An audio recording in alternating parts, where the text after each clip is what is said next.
Hello बच्चों, आप सभी का स्वागत है आपके अपने YouTube चैनल में।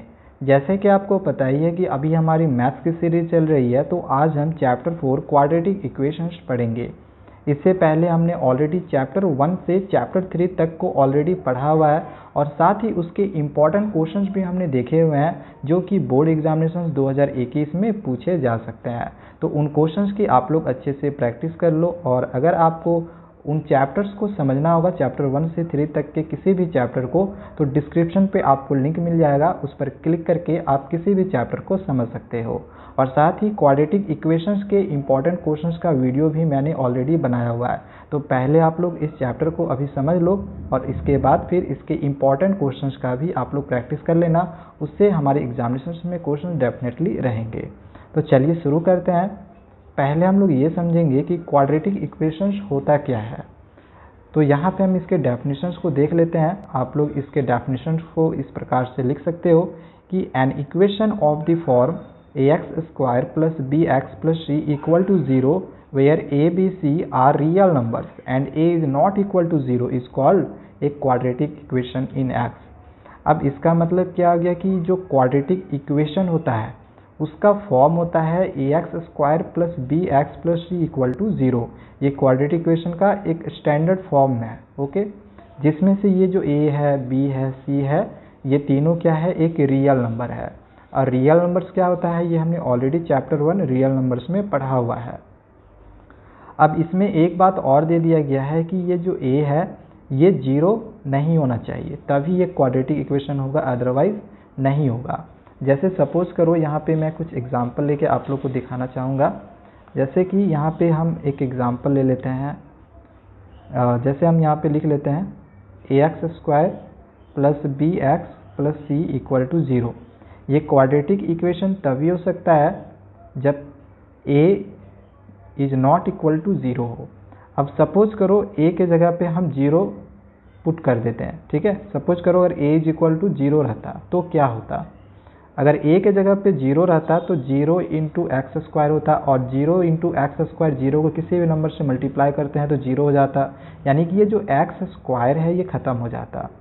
जबकि क्वाड्रेटिक इक्वेशन होने के लिए हमने पोलिनोमियल चैप्टर में भी ऑलरेडी पढ़ा हुआ है कि उसका जो मैक्सिमम डिग्री यानी कि जो पावर होना चाहिए वो 2 होना चाहिए, ठीक है। तो ये तो 2 हट गया, यानी सिर्फ bx प्लस c बच जाएगा यदि 0 होगा तो, और bx प्लस c होगा तो ये तो क्वाड्रेटिक इक्वेशन होगा नहीं, ठीक है। तो इस वजह से a का वैल्यू 0 नहीं होना चाहिए। इसीलिए जब भी आप डेफिनेशन रखो तो इन सब चीज़ों को आप लोग ज़रूर लिख लेना।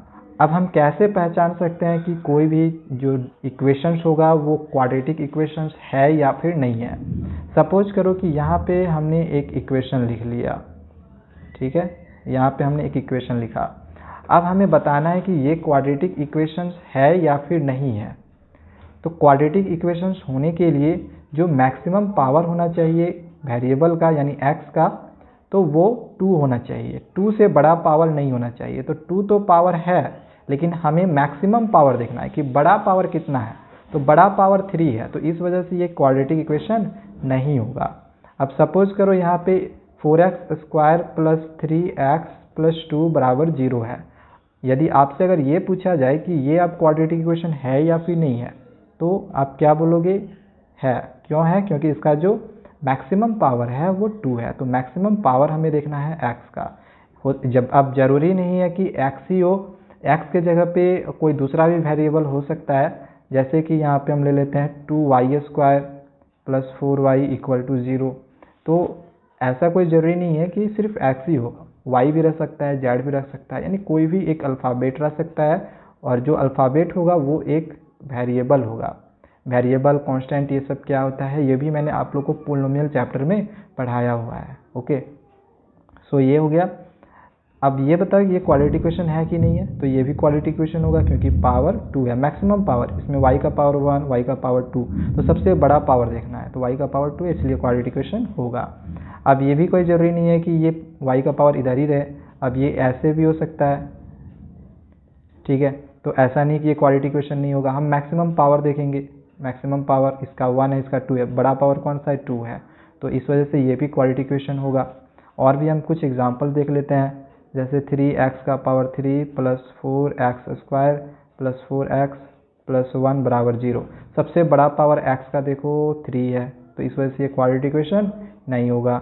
और भी कुछ एग्जांपल देख लेते हैं। 3x² plus 4x³ plus 4x² बराबर 0, ये क्वाड्रेटिक इक्वेशन है कि नहीं है। सबसे मैक्सिमम पावर देखेंगे, कौन सा है मैक्सिमम पावर, सबसे बड़ा पावर 3 दिख रहा है, 3 रहेगा तो क्वाड्रेटिक इक्वेशन नहीं होगा।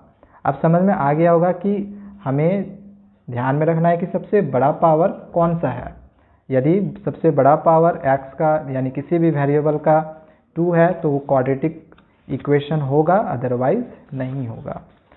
अब इसी से रिलेटेड हम लोग का एक्सरसाइज 4.1 में यहाँ पे दिया हुआ है। यहाँ पे हमें पहचानना है कि कौन सा क्वाड्रेटिक इक्वेशन है और कौन सा नहीं है।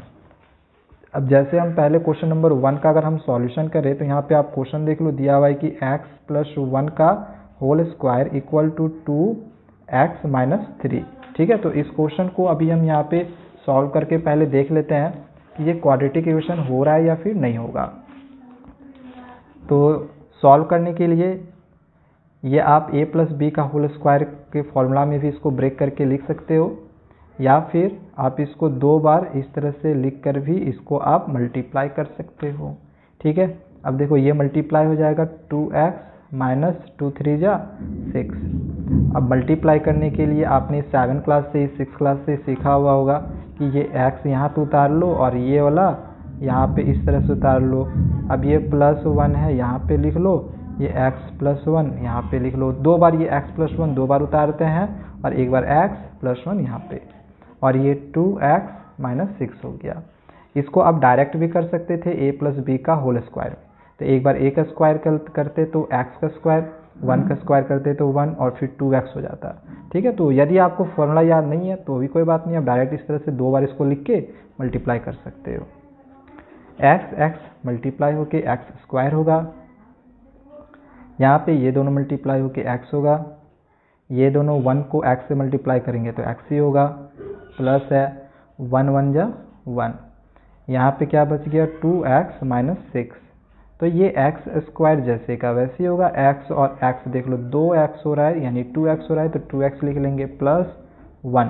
अब इधर वाला जो भी टर्म होगा ना, इन टर्म को आप इधर कर लो। जैसे 2x से ये प्लस में है तो इक्वल टू का इधर कर रहे हैं तो ये माइनस में हो गया, ये -6 इक्वल टू का इधर है तो इधर कर रहे हैं तो ये +6 हो गया।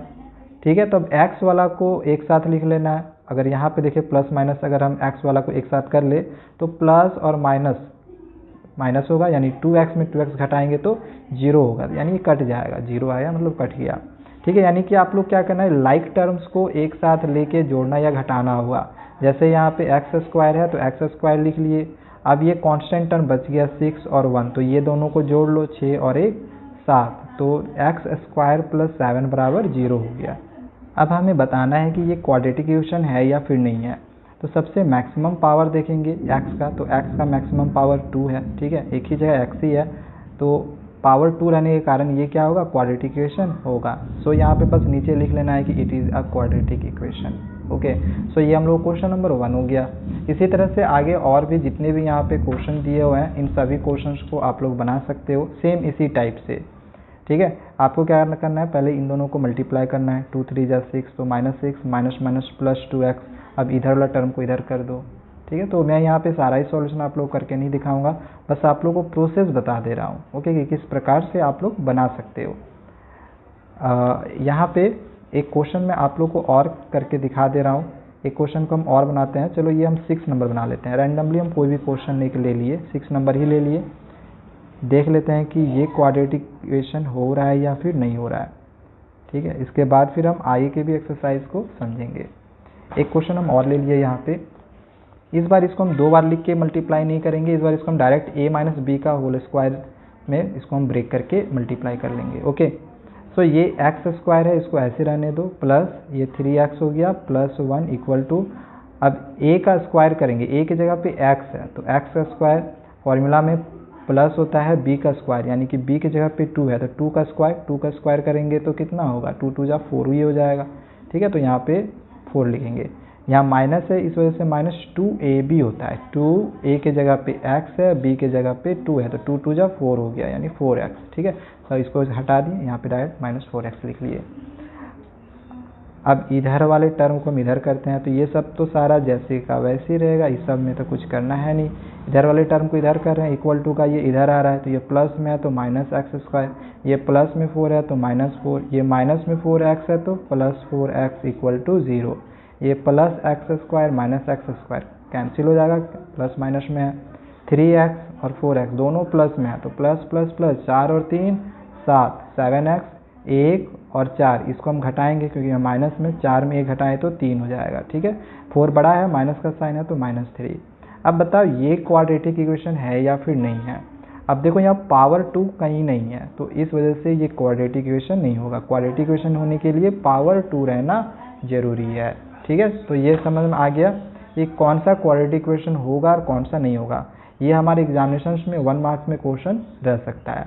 और बाकी क्वाड्रेटिक इक्वेशन से जो आपके वर्ड प्रॉब्लम टाइप्स के क्वेश्चन दिए हुए हैं ये आपके सिलेबस से 2021 बोर्ड एग्जामिनेशन स्पेशल अगर ये वीडियो है मेरा तो इस वजह से मैं ये सारे क्वेश्चन आप लोगों को नहीं करके बता रहा हूँ क्योंकि ये सारे क्वेश्चन हमारे एग्जामिनेशन में नहीं आएंगे। क्वेश्चन नंबर 2 में जितने भी क्वेश्चन है ये सारे क्वेश्चन आपके एग्जामिनेशन में नहीं आएंगे क्योंकि हमारे सिलेबस से इन क्वेश्चंस को हटा दिया गया है। वर्ड प्रॉब्लम टाइप्स का क्वेश्चन किसी भी एक्सरसाइज से नहीं आएगा। ओके, अब आगे हम सॉल्यूशन निकालने के लिए सीखेंगे, यानी x का वैल्यू जो रूट है रूट निकालने के लिए सीखेंगे फैक्टराइजेशन मेथड से। फैक्टराइजेशन मेथड हालांकि हमने पोलिनोमियल चैप्टर में भी एक बार ऐसे क्वेश्चंस को पढ़ा हुआ है और सीखा हुआ है किस प्रकार से हम रूट निकालते हैं, लेकिन मैं यहाँ पे एक्सरसाइज 4.2 का एक क्वेश्चन आप लोग को यहाँ पे जो रूट में क्वेश्चन दिया है यही आपको मैं बना के दिखा दे रहा हूँ किस प्रकार से हम इस रूट वाले क्वेश्चंस का फैक्टराइजेशन मेथड से रूट निकालेंगे। ओके, सो यहाँ पे हम क्वेश्चन पहले लिख लेते हैं। क्वेश्चन नंबर 1 का हम यहाँ पे क्वेश्चन नंबर 3 बना रहे हैं। क्वेश्चन आप लोग अपने बुक से भी मिला सकते हो। √2x² + 7x + 5 √2 इक्वल टू 0 दिया हुआ है क्वेश्चन में। ओके, यहाँ पे आप क्वेश्चन देख लेना। ठीक है, ये वाला क्वेश्चन है। अब इसे सॉल्व करना है फैक्टराइजेशन मेथड से। तो फैक्टराइजेशन मेथड से सॉल्व करने के लिए क्या करेंगे, x² का जो कॉफिशिएंट दिया हुआ है तो इसको यहाँ पे जो कांस्टेंट टर्म है ये वाला इससे मल्टीप्लाई करते हैं। तो इन दोनों को आप लोग पहले मल्टीप्लाई कर लो। तो यहाँ पे मल्टीप्लाई करते हैं √2 × 5 √2। इसको आप मल्टीप्लाई करोगे तो √2 मल्टीप्लाई होके तो 2 हो जाएगा। आपने ये 9th क्लास में भी सीखा हुआ होगा। 5 है, 5 रहने दिए, अब 5 2 × 10 हो गया। ठीक है, हमें लाना है 7। ओके, 7 किस प्रकार से आएगा, तो इसके लिए जो 10 है ना इसका हम फैक्टर करते हैं क्योंकि प्राइम फैक्टराइजेशन मेथड से हम x का सॉल्यूशन निकाल रहे हैं। तो ये हो गया 5 2 × 10। अब 7 तो आराम से आ जाएगा, इन दोनों को जोड़ देंगे, 5 और 2 7, 5 और 2 7। अब बस करना कुछ नहीं है, दोनों में इस तरह से x लगा देना है। ठीक है, तो 7x के जगह पे हम इस चीज़ को लिखेंगे। तो ये जैसे का वैसे हम उतारेंगे, इसमें कुछ करना है नहीं। √2x² + 5x + 2x, ये वाले टर्म को हम 7x के जगह पे उतारेंगे और +5 √2 है इसको हम उतार दिए इस तरह से। अब हमें यहाँ पे कॉमन निकालना है कि इसमें से क्या कॉमन निकलेगा। इसमें √2 है, इसमें 5 है, x² है, x है। देख रहे हैं कि नंबर कुछ भी कॉमन नहीं निकल रहा है, लेकिन हाँ यहाँ भी x है, यहाँ भी x है, लेकिन यहाँ पे 2x है, यहाँ पे 1x है, तो 1x कॉमन निकल रहा है। दोनों में एक x कॉमन निकल रहा है। ठीक है, तो 1x हम कॉमन निकाल लिए। यहाँ पे √2 बच रहा है, 2x था, 1 निकल गया, 1 तो बच गया। और यहाँ प्लस है, प्लस ये वाला x निकल गया, ये तो खत्म हो गया यहाँ पे, यानी सिर्फ 5 बच रहा है, तो यहाँ पे 5 लिख देंगे। अब इन दोनों में देखो, इन दोनों में से क्या कॉमन निकलेगा। अब देखो यहाँ पे हमने क्या देखा कि √2 मल्टीप्लाई होके 2 होता है, √2 मल्टीप्लाई होके 2 होता है। तो इस 2 के जगह पे √2 2 बार लिखा हुआ है। ठीक है, ऐसे इमेजिन करना है कि √2 इसके जगह पे 2 बार है और √2 यहाँ पे भी है, तो √2 यहाँ पे हम कॉमन निकाल सकते हैं। ठीक है, तो यहाँ पे हम √2 कॉमन निकाल देंगे क्योंकि यहाँ पे भी √2 है, यहाँ पर भी √2 है। अभी हमने देखा इस 2 के जगह पे इसको हम लिख सकते हैं। तो एक √2 निकल गया, एक तो यहाँ पे बचल रहेगा, तो x भी है, सो यहाँ पे √2x बच जाएगा। ये प्लस है, प्लस ये तो यहाँ निकल गया, सिर्फ यहाँ पे 5 बच गया इक्वल टू 0। अब देखो ये वाला और ये वाला हमेशा मिल जाएगा, तो इसको आप लोग इस तरह से लिख लेना, √2x +5 और ये यहाँ पे हम लिख लेंगे x प्लस √2 इक्वल टू 0। अब इसके बाद क्या करते हैं, इतना बराबर एक बार 0 कर देंगे, ठीक है, और एक बार इतना बराबर 0 करेंगे। पहले इसको यहाँ पे सॉल्व कर लेते हैं। इक्वल टू का इधर जाएगा तो +5 -5 हो जाएगा और √2 नीचे आ जाएगा, तो x का वैल्यू 5 और बाई √2 ये प्लस में इधर आएगा तो ये -5√2 होगा। चाहे तो आप इसको रेशनलाइज भी कर सकते हो, ऊपर नीचे √2 मल्टीप्लाई कर सकते हो। अगर इतना आंसर नहीं होगा, ऐसे होना चाहिए, लेकिन बाय द वे अगर आपके आंसर में इतना नहीं दिया हुआ होगा तो इसको आप रेशनलाइज कर लेना √2 लिख के इस तरह से। तो यहाँ पे -5√2 होगा, √2 मल्टीप्लाई होकर 2 होगा, तो ये हम लोग का x का आंसर हो जाएगा। ठीक है, तो ये इसका हुआ। अब इसका भी अगर हम देखें तो x प्लस √2 बराबर 0 करेंगे तो x का वैल्यू ये इधर आ जाएगा तो -√2 होगा, तो ये दूसरा रूट निकल गया। तो क्वाड्रेटिक इक्वेशन है तो 2 √2 निकलेगा, तो दोनों रूट निकल गया। सो इस तरह से फैक्टराइजेशन मेथड से आप यहाँ पे इसके एक्सरसाइज के किसी भी क्वेश्चन को बना सकते हो। ठीक है, सारे क्वेश्चन सेम टाइप के बनेंगे।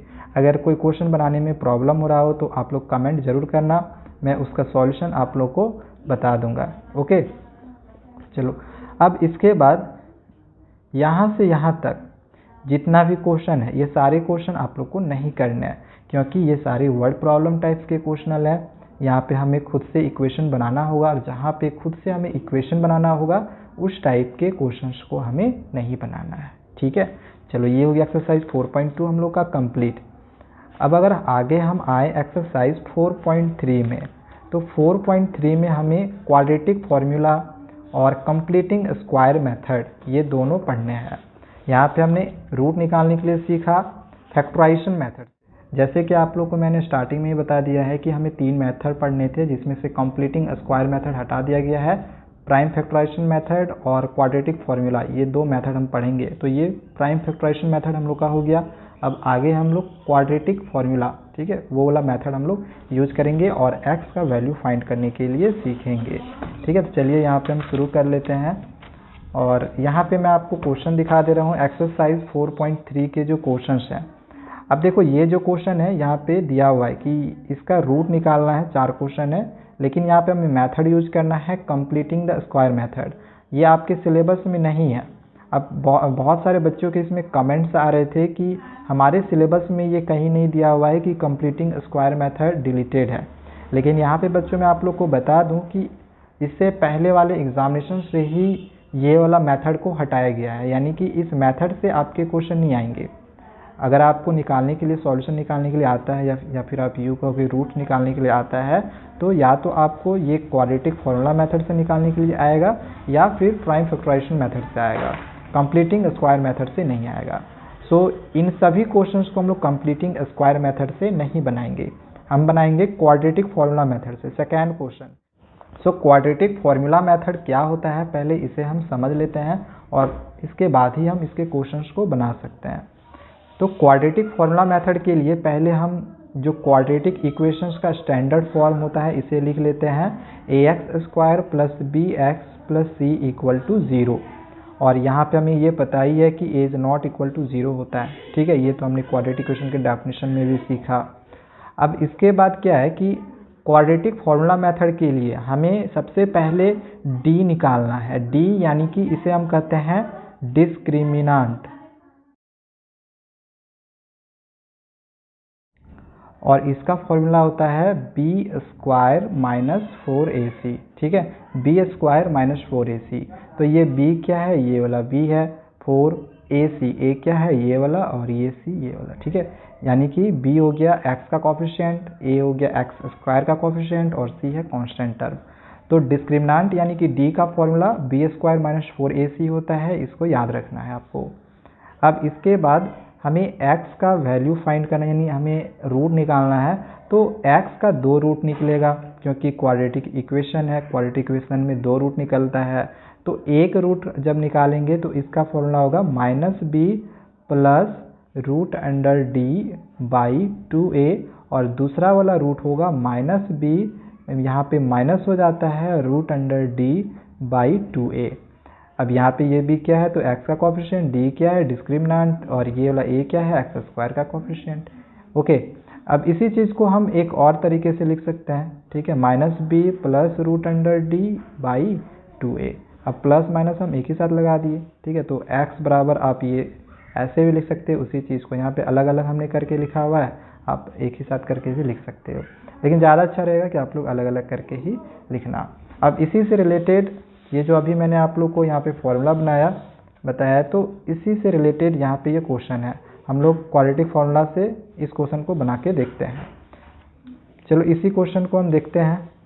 क्वेश्चन नंबर 1 का इसका हम 3 बनाते हैं, 3 नंबर। ओके, सो यहाँ पे क्वेश्चन दिया हुआ है 4x² plus 4 root under 3x plus 3 equal to 0। तो इस क्वेश्चन को बनाने के लिए हम सबसे पहले डिस्क्रिमिनेंट निकालेंगे। तो डिस्क्रिमिनेंट यानी कि d का जो फॉर्मूला होता है, अभी मैंने आप लोग को बताया b² माइनस 4ac होता है। अगर इसमें से देखा जाए कि a क्या है, तो a 4 है, यहाँ पे लिख लेते हैं, ज़्यादा अच्छा रहेगा। a is equal to 4, b is equal to कितना है 4 रूट 3, यहाँ पे रूट 3 है, और यहाँ पे ये c है यानी कांस्टेंट टर्म जो है वो 3 है, ठीक है। तो ये हो गया x² का जो कॉफिशिएंट था, ये a, x का जो कॉफिशिएंट था यानी 4 रूट 3, ये हो गया b, और जो कांस्टेंट टर्म था वो हो गया c। अब यही सब जो वैल्यू है यहाँ पे हम पुट करेंगे, b के जगह पे 4 रूट 3 पुट करेंगे, 4 रूट 3 इसका स्क्वायर माइनस ये 4 है, a के जगह पे हम ये वाला 4 पुट करेंगे, और c के जगह पे ये वाला हम 3 पुट करेंगे। अब इसका स्क्वायर करो तो 4 रूट 3 मल्टीप्लाई 4 रूट 3, 2 बार लिखाएगा स्क्वायरिंग में, 4 4 जा 16 रूट 3 मल्टीप्लाई होके हो जाएगा 3, 16 3 जा 48, तो ये हो गया 48, यहाँ माइनस है माइनस, 4 4 जा 16, 16 3 जा 48। अब इन दोनों को घटाएंगे तो हो जाएगा 0, तो यहाँ पे d का वैल्यू निकल गया 0। अब हमें रूट्स निकालना है, तो x का भी हमने फॉर्मूला देखा, -b plus root under d by 2a, ये पहला रूट हो गया। दूसरा रूट के लिए यहाँ प्लस के जगह खाली माइनस कर देंगे, और ये हो जाएगा हम लोग का फॉर्मूला। तो ये माइनस है माइनस, b के जगह पे अभी हमने यहाँ पे वैल्यू रखा हुआ है 4 रूट 3, इसको रख लिए, प्लस है प्लस रूट अंडर d के जगह पे तो 0 है, तो 0 पुट कर देंगे, 2a के जगह पे देखो यहाँ 4 है, यहाँ पे 4 पुट करेंगे। अब बस यही वाला फिर से लिखेंगे, खाली यहाँ प्लस के जगह पे माइनस करेंगे, ठीक है। तो यहाँ प्लस के जगह माइनस कर दिए, बाकी सारा वैल्यू यहाँ पे जैसे का वैसे उतार लिए। अब देखो रूट 0 कितना होगा, रूट 0 का रूट 0 ही हो जाएगा। अब किसी भी नंबर को 0 से जोड़ेंगे तो वही नंबर हो जाएगा, तो यहाँ पे सेम यही उतर जाएगा, -4 रूट अंडर 3 और 2 4 जा 8 हो गया। इसी तरह से यहाँ पर भी किसी भी नंबर को अगर हम 0 से घटाएंगे तो वही रह जाएगा, रूट अंडर 0 का वैल्यू तो 0 ही होगा, ठीक है। तो यही बच जाएगा -4 रूट अंडर 3, और ये हो गया 2 4 जा 8। इसको काट लेते हैं, 4 2 जा 8, 4 1 जा 4, फिर से 4 2 जा 8, 4 1 जा 4, तो यहाँ पे कितना बच गया रूट अंडर 3 बाई 2, फिर से यहाँ पे रूट अंडर 3 बाई 2। तो यही हम लोग का आंसर हो गया x का, ठीक है। ये दोनों रूट हम लोग का निकल गया। इस तरह से आप यहाँ पे किसी भी क्वेश्चन को बना सकते हो। चारों क्वेश्चन दिया हुआ है, सेम इसी मेथड से आप लोग को बनाना है। आप लोग बना के देखो, कहीं पर भी किसी भी क्वेश्चन में प्रॉब्लम होगा तो आप लोग कमेंट करना, मैं इसका भी सॉल्यूशन आप लोग को बना के दे दूंगा। ओके, चलो ये हो गया। अब बाकी इधर तो सारा यहाँ पे देखा जाए तो सारे वर्ड प्रॉब्लम टाइप्स के क्वेश्चन है 4 से लेके 11 तक, ठीक है। तो सारे क्वेश्चन आप लोग को नहीं करना है, क्योंकि सिचुएशनल प्रॉब्लम है, हमें यहाँ पे खुद से इक्वेशन क्रिएट करना पड़ेगा, और इस टाइप के क्वेश्चन जो कि हमें खुद से वहाँ पे क्रिएट करना पड़े तो वो हमारे सिलेबस से हटा दिया गया है, ठीक है। तो ये सारे क्वेश्चन आपको करने हैं नहीं। तो हम क्वेश्चन नंबर 3 का 1 और 2 दोनों ही क्वेश्चंस को अभी बनाने के लिए सीखेंगे। पहले हम 3 का क्वेश्चन नंबर 1 बनाते हैं, और इसके बाद फिर क्वेश्चन नंबर हम 2 को भी सीखेंगे बनाने के लिए। सो क्वेश्चन नंबर 1 में यहाँ पे x minus 1/x equal to 3 दिया हुआ है, और x नॉट इक्वल टू 0 दिया हुआ है। ओके, देन आगे हमें क्या करना है, इस क्वेश्चन को सॉल्व करने के लिए हमें पहले यहाँ पे इसका एलसीएम लेना होगा। तो 1 और x का एलसीएम x हो जाएगा, ठीक है। नहीं पता चले डायरेक्ट आप लोग यहाँ पे x लिख लेना, ठीक है। अब यहाँ पे x नहीं है तो इसमें से हम x को मल्टीप्लाई करेंगे, इससे x को मल्टीप्लाई करेंगे, या फिर हम ऐसे कर सकते हैं 1 का टेबल में x बार में आता है, तो x को इससे मल्टीप्लाई करेंगे, x मल्टीप्लाई x, ऐसे x मल्टीप्लाई x, 2x है तो x स्क्वायर हो जाएगा, तो तो एक्स स्क्वायर हो गया, माइनस से माइनस, ये वाला एक्स देखो मिल गया। तो जब ऐसे मिल जाता है तो डायरेक्ट इसमें हम जो ऊपर में लिखा हुआ हो वही उतार देते हैं, और कभी ना मिले तो जो भी नंबर यहाँ पे रहता है इसको हम इससे मल्टीप्लाई कर देते हैं। ठीक है, ऐसे भी आप समझ सकते हो। और इक्वल टू 3 है, इसको हम रहने दिए। अब ये जो x है यहाँ पे आप कर दो, तो ये X square minus 1 equal to 3x हो गया, ये यहाँ आ गया। ओके, अब ये इसको हम इधर कर देते हैं, तो एक्स स्क्वायर इसको इधर कर देते हैं, तो -3x माइनस 1 बराबर 0। अब देखो यहाँ से हमें x का वैल्यू फाइंड करना है, यानी सॉल्यूशन निकालना है, रूट हमें यहाँ से निकालना है। तो रूट निकालने के लिए अभी हमने दोनों तरह का मेथड पढ़ा, फैक्टराइजेशन मेथड और क्वाड्रेटिक फार्मूला। दोनों में से आप किसी भी मेथड से इसको सॉल्व कर सकते हो। अभी हम कुछ ही देर पहले क्वाड्रेटिक फार्मूला मेथड यूज किए हैं, सीखे हैं, तो उसी फार्मूला से हम इसको सॉल्व करते हैं। जैसे एक्स स्क्वायर का जो कॉफिशिएंट है यहाँ पे कुछ नहीं है, दैट मीन्स कि यहाँ पे a का जो वैल्यू होगा वो 1 होगा। ठीक है, फार्मूला फॉर्म होता है ना ax स्क्वायर, तो एक्स स्क्वायर का कॉफिशिएंट कुछ नहीं है, दैट मीन्स कि 1 है, तो a का वैल्यू 1, b का वैल्यू x का कॉफिशिएंट यानी कि -3, और कॉफिशिएंट यानी कि c, सॉरी कांस्टेंट टर्म यानी कि c यहाँ पे दिया है -1। तो पहले d निकालते हैं, d का फॉर्मूला होता है b square minus 4ac, b यहाँ पे दिया हुआ है -3, तो -3 का स्क्वायर -4, a के जगह पे 1 और c के जगह पे -1, तो ये -3 मल्टीप्लाई -3, 3 3 जा 9, माइनस माइनस प्लस हो जाएगा, तो 9 हो गया, माइनस माइनस प्लस, 4 1 जा 4, 9 और 4 13 हो गया। ठीक है, 13। सो ये d का वैल्यू निकल गया। अब इसके बाद हम यहाँ पे रूट निकालेंगे, यानी कि x का वैल्यू निकालेंगे। तो इसका फॉर्मूला अभी हमने सीखा -b√d/2a, और एक बार यहाँ पे माइनस हो जाएगा, एक बार प्लस यहाँ होता है, एक बार माइनस होता है, -b-√d/2a। तो ये -b के जगह पे यहाँ पे हमने -3 डाला हुआ है, तो यहाँ पे हम -3 लिख लिए, प्लस d के जगह पे यहाँ पे हमने 13 निकाला। ठीक है, तो d के जगह पे हम 13 पुट करेंगे, तो यहाँ 13 हो गया। ये 2 है, 2 a के जगह पे यहाँ पे 1 दिया हुआ है, तो 1 पुट करेंगे, फिर से सारा वैल्यू यहाँ पुट करेंगे। b के जगह पे -3 दिया हुआ था, माइनस है, d के जगह पे अभी हमने यहाँ पे 13 निकाला हुआ है, 13 होगा, 2 और a के जगह पे 1 दिया हुआ था, 1 लिख लिए। अब इसको सॉल्व करते हैं, माइनस माइनस प्लस हो गया, सिर्फ 3 बचेगा, प्लस √13, 2 1 जा 2 हो गया, फिर से माइनस माइनस प्लस यानी 3, ये माइनस और ये √13 और 2 1 जा 2। तो यही हम लोग का x का एक वैल्यू ये निकल गया, x का वैल्यू ये निकल गया, क्योंकि 13 का रूट और टूटेगा नहीं, सो यहीं पे हम लोग का आंसर हो जाएगा। ठीक है, तो क्वेश्चन नंबर 3 का 1 ये हम लोग का हुआ। आगे इसी में एक और क्वेश्चन दिया हुआ है, 3 का 2 क्वेश्चन यहाँ पे दिया हुआ था, दूसरा वाला भी क्वेश्चन अभी हम सीखेंगे बनाने के लिए। ठीक है, यहाँ पे एक और क्वेश्चन दिया था, इस क्वेश्चन को भी हम देख लेते हैं। क्वेश्चन दिया हुआ है कि 1/x + 4 - 1/x - 7 = 11/30 है। ठीक है, और इसमें दे दिया गया है कि x बराबर -4 और 7 नहीं हो सकता है। सो ये हम लोग का यहाँ पे क्वेश्चन दिया हुआ है। चलो इसका सॉल्यूशन हम आगे करते हैं। अब देखो इसमें क्या है, डिनोमिनेटर दोनों अलग अलग है, तो इन दोनों का हम एलसीएम ले लेते हैं। ठीक है, इन दोनों का एलसीएम लेते हैं, तो एलसीएम लेंगे तो दोनों मल्टीप्लाई हो जाएगा, तो x + 4 और x - 7 मल्टीप्लाई हो गया। अब x + 4 यहाँ पे है, तो इस वजह से ऊपर में हम यहाँ पे x - 7 लिखेंगे, ये माइनस हुआ। अब यहाँ पे x - 7 है, मिल जा रहा है, तो इस वजह से ऊपर में हम x + 4 लिखेंगे, लेकिन माइनस में इस वजह से इसे हम यहाँ पे ब्रैकेट में लिए। ओके, आप इसको भी ले सकते हो, कोई दिक्कत नहीं है, और इक्वल टू 11/30 हो गया। अब इसके बाद बस आगे हमें सॉल्व करते जाना है। ये x जैसे का वैसे रहेगा, -7, ये minus x minus plus minus ये हो गया 4, और नीचे यहाँ पे आप मल्टीप्लाई कर लो, x को x से मल्टीप्लाई करेंगे तो x² माइनस है माइनस, x को 7 से मल्टीप्लाई किए तो 7x, फिर 4 को x से मल्टीप्लाई करेंगे तो 4x प्लस माइनस माइनस, 4 7 जा 28 = 11/30। ठीक है, यहाँ पे देखो प्लस माइनस में x है तो ये कैंसिल हो जाएगा, माइनस माइनस प्लस, 7 और 4 11 हो जाएगा, लेकिन साइन माइनस का ही रहेगा क्योंकि दोनों में माइनस है। ये एक्स स्क्वायर जैसे का वैसे ही होगा।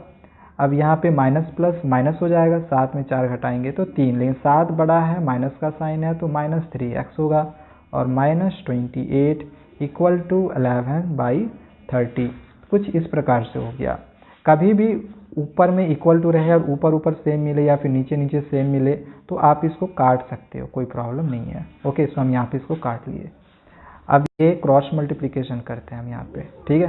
तो ये यहाँ हो गया x square minus 3x minus 28, और ये 30 को यहाँ पे कुछ नहीं है, दैट मीन्स ये 1 है, तो 30 को यहाँ पे माइनस है तो -1 से मल्टीप्लाई करेंगे, 30 मल्टीप्लाई -1 तो -30 होगा, 1 से मल्टीप्लाई करेंगे तो वही रह जाएगा, ठीक है। तो इतना हो गया।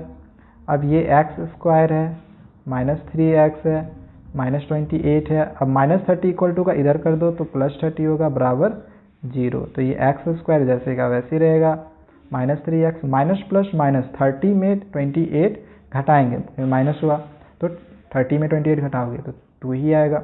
सो यहाँ पे +2 इक्वल टू 0 हो गया, क्योंकि 30 बड़ा है, प्लस का साइन है, ठीक है।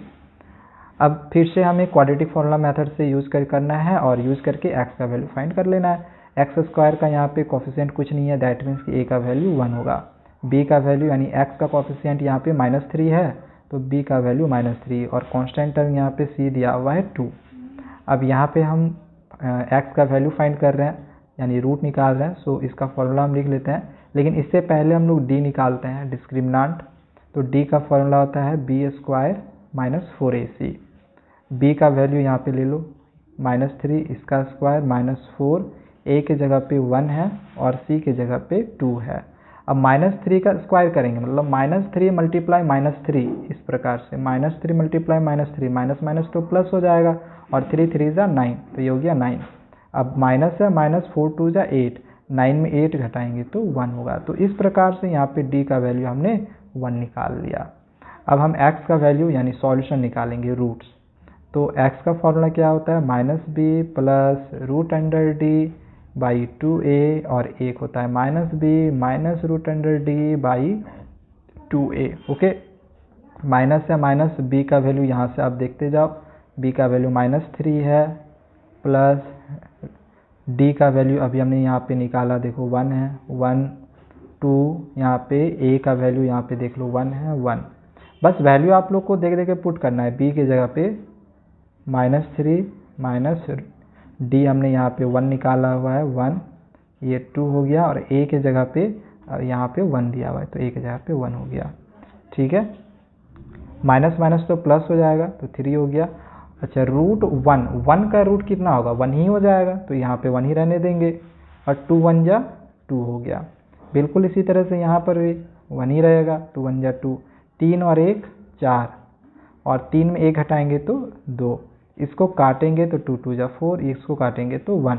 तो इस प्रकार से एक बार x का जो वैल्यू है वो 2 निकल गया और एक बार में 1 निकला, यानी x का यहाँ पे 2 वैल्यू निकला, एक 2 और एक 1, तो ये हम लोग का रूट निकल गया। सो ये एक्सरसाइज हम लोग का एक्सरसाइज 4.3 यहाँ पे कंप्लीट होता है।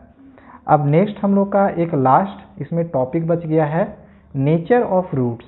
तो नेचर ऑफ रूट्स के लिए भी हमें जो अभी हमने जो कॉन्सेप्ट समझा हुआ है क्वाड्रेटिक फॉर्मूला वाला कॉन्सेप्ट, यहाँ पर भी आप लोग का फॉलो होगा। तो इसके लिए आप लोग को 3 चीज़ याद रखना पड़ेगा, इससे ज़्यादा क्लियर होगा। यदि d का वैल्यू 0 से बड़ा हो, ठीक है, सपोज करो d का वैल्यू 2 रहता, ठीक है, d का वैल्यू सपोज करो 0 से बड़ा 1 हो सकता है, 2 हो सकता है, ठीक है। तो ऐसे कंडीशन पे जैसे हम d का वैल्यू निकाले, 1 निकला, 2 निकला, या फिर 0 से बड़ा निकला, नेगेटिव में नहीं निकला, ठीक है, 0 से बड़ा जैसे निकलेगा तो हम कहेंगे कि जो रूट्स होगा, जो नेचर होगा रूट्स का, वो क्या होगा, रियल होगा और अनइक्वल होगा। इसे हम डिस्टिंक्ट भी कहते हैं, रियल अनइक्वल बोलो या फिर रियल और डिस्टिंक्ट बोलो। अब इसके लिए फॉर्मूला हम लोग लिखते हैं -b प्लस √d/2। आगे हम क्वेश्चन बनाएंगे तो आपको ज़्यादा अच्छे से और वहाँ पे समझ में आएगा। इसके बाद सेकेंड है, यदि d इज इक्वल टू 0 रहा, यदि जो भी हमने d का वैल्यू फाइंड किया वो इक्वल रहा 0 का, तो रूट्स जो होगा, नेचर होगा उसका रूट्स का, वो रियल और इक्वल होगा। और इसका यहाँ पे प्रत्येक जो रूट होगा वो -b/2a होगा। इसके बाद है कि d का वैल्यू यदि 0 से कम हो, जैसे निगेटिव में हो, -1, -2, -3 कुछ भी, तो वो नो रियल रूट्स होगा। इसके क्वेश्चंस को अगर हम देखें तो हमें ज़्यादा अच्छे से और समझ में आएगा। यहाँ पे हम इसके क्वेश्चंस को बनाने के लिए सीखते हैं। जैसे आगे हम लोग का एक्सरसाइज 4.4 में इसका क्वेश्चंस दिया हुआ है। अब क्वेश्चन नंबर 1 में इसमें 3 क्वेश्चन दिए हुए हैं, तो एक क्वेश्चन को अभी हम बनाने के लिए सीखेंगे। बाकी जो 2 क्वेश्चन बन जाएंगे तो वो आप लोग ट्राई करना, ठीक है। नहीं बने तो आप कमेंट करना, उसका भी वीडियो मैं आप लोग को बना के दे दूंगा। इसमें से हम इस वाले क्वेश्चन का सॉल्यूशन करने के लिए सीखते हैं। 3x² - 4√3x + 4 = 0। हमें निकालना क्या है? Nature of the roots. Okay, nature of the roots किस प्रकार से निकालेंगे, चलो देखते हैं। इसके लिए हमें यहाँ पे पहले a, b, c तीनों निकाल लेना है। x² का कॉफिशिएंट ये हो जाएगा a, x का कॉफिशिएंट यानी कि ये पूरा हो जाएगा b -4√3, और ये हो जाएगा कांस्टेंट टर्म c। अब हमें d निकालना है। d का फॉर्मूला क्या होता है? b² - 4ac।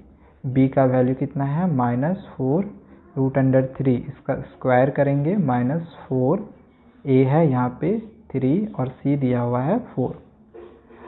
अब 4 का स्क्वायर करेंगे तो 4 4 जा तो 16 होगा, और √3 का स्क्वायर करेंगे तो 3 हो जाएगा, माइनस माइनस प्लस हो जाएगा तो माइनस तो खत्म हो गया, 16 3 जा 48, तो ये 48 हो गया। ठीक है, पता चला किस प्रकार से हुआ ये 48। करना कुछ नहीं है, -4√3 और फिर से -4√3, इन दोनों को मल्टीप्लाई करना है, माइनस माइनस तो प्लस हो गया, 4 4 जा 16, √3 मल्टीप्लाई होके 3 मल्टीप्लाई करेंगे तो 48। ठीक है, इस प्रकार से।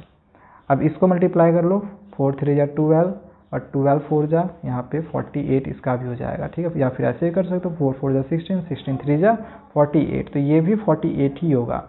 तो ये 0 निकल गया, यानी कि जो d का वैल्यू निकला वो 0 निकला, और 0 निकला इसका मतलब क्या होगा? इसका नेचर क्या होगा? रूट्स, नेचर ऑफ रूट्स क्या होगा? रियल एंड इक्वल होगा। Okay, real and equal.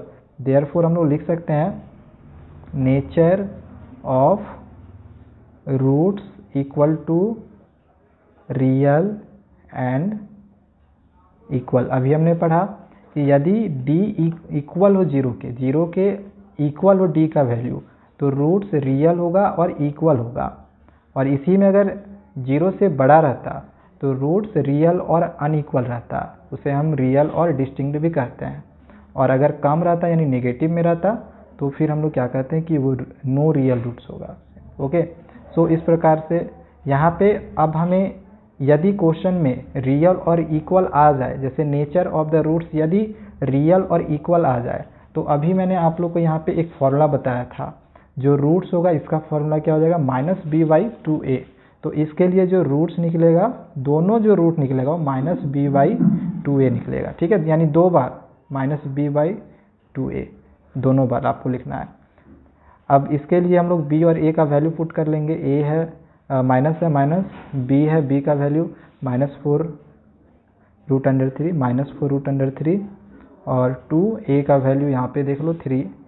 ठीक है, माइनस फिर से b का वैल्यू -4√3 और यहाँ पे 2a का वैल्यू 3 हो गया, माइनस माइनस तो प्लस हो गया, 4√3 और 2 3 जा 6, माइनस माइनस प्लस, फिर से यहाँ पे 4√3 2 3 जा 6, इसको काट लो, 2 2 जा 4 2 3 जा 6, तो 2√3/3 हो गया।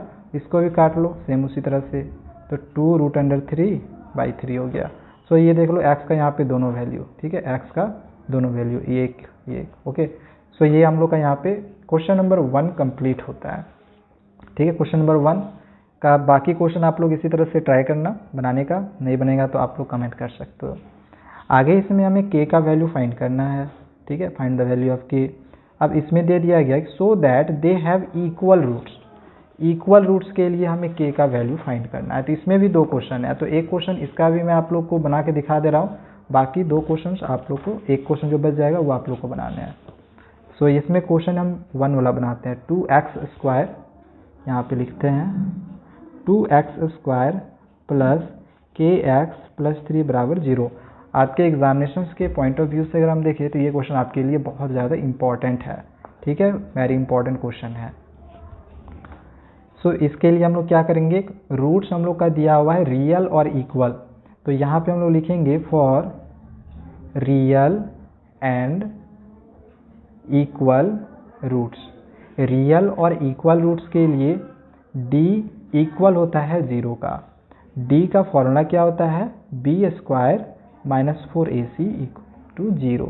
ओके, ये हम लोग का d का फॉर्मूला होता है b² - 4ac = 0। अब यहाँ पे हम 0 क्यों लिए हुए, क्योंकि यहाँ पे दिया हुआ है so that they have two equal roots. अब इसमें दिया गया है कि जो रूट्स है वो इक्वल है, ठीक है, रूट्स जो है वो इक्वल है, यानी रियल और इक्वल है। ओके, तो रियल और इक्वल रहेगा तो d = 0 होगा। अगर इसी में अनइक्वल रहता तो ये पुट करते हैं, ठीक है, नो रियल रूट्स रहता तो ये, तो रियल और इक्वल है, सो हम ये वाला फॉर्मूला पुट किए b² - 4ac = 0। अब इसमें हम b का वैल्यू पुट करेंगे तो ये हो गया a का वैल्यू 2, ये हो गया b, x का कोफिशिएंट इसमें k है, और ये हो गया c, ठीक है, c का वैल्यू 3। सो b के जगह पे यहाँ देखो k है तो k का स्क्वायर करेंगे -4, a के जगह पे यहाँ पे 2 है, और c के जगह पे यहाँ पे 3 है, = 0। तो k² ये जैसे का वैसे ही होगा, -4 × 2 = 8, 8 × 3 = 24 = 0। अब देखो 24 का ना आप लोग रूट निकाल लो इस प्रकार से, ठीक है, 24 का आप लोग इस प्रकार से रूट निकाल लेना। 2 × 1 = 2, 2 × 2 = 4, 2 × 6 = 12, 2 × 3 = 6। तो इसमें से जो नंबर मिलेगा, जैसे ये 2 2 मिल गया तो इसको एक बार लिखना, और बाकी जो बच जाएगा 2 3 × 6 तो इसको रूट के अंदर रहने देना, ठीक है, इस प्रकार से। तो आगे हम लोग यहाँ पे क्या कर रहे हैं, 2√6 का हम स्क्वायर करेंगे, क्योंकि यहाँ पे हमने ये क्या निकाला, एक स्क्वायर रूट निकाल लिया, ठीक है, इससे हम स्क्वायर रूट निकाल लिया। तो 24 के जगह पे इसका हम स्क्वायर कर देंगे, ठीक है, यहाँ पे हम 24 का स्क्वायर कर लिए हैं, तो 2√6 इसका स्क्वायर हो गया = 0। अब ये जो है a² - b² के फॉर्म में आ रहा है, तो ये एक बार माइनस में सेम यही लिखाएगा और एक बार यही प्लस में लिखाएगा, = 0।